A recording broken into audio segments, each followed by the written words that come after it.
Ebidensya na magpapatunay sa Biblia. Batay sa Eksodo 17:6, inutusan ng Diyos si Moises na paluin niya ang bato na nasa Horeb upang dito ay dumaloy ang tubig na siyang pag-iinuman ng mga Israelita.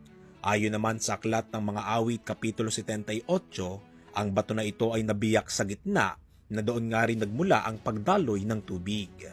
Noong 1990s, mayroong mag-asawang Jim at Penny Caldwell ang bumisita sa Saudi Arabia. Sa kanilang pag-iikot sa bulubundukin ng Jabal Makla, ay natagpuan nila sa isang bahagi noon ang dako ng Horeb. Sa dako ring ito nila nakita ang isa sa magpapatotoo sa banal na kasulatan. Dito ay nasaksihan nilang personal ang bato na pinahampas mismo ng Diyos kay Moises na pagnakay dinaluyan ng tubig.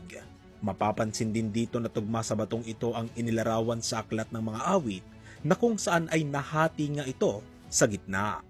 Tinatawag ang bato na ito na Split Rock of Moses at ito ay isa sa mga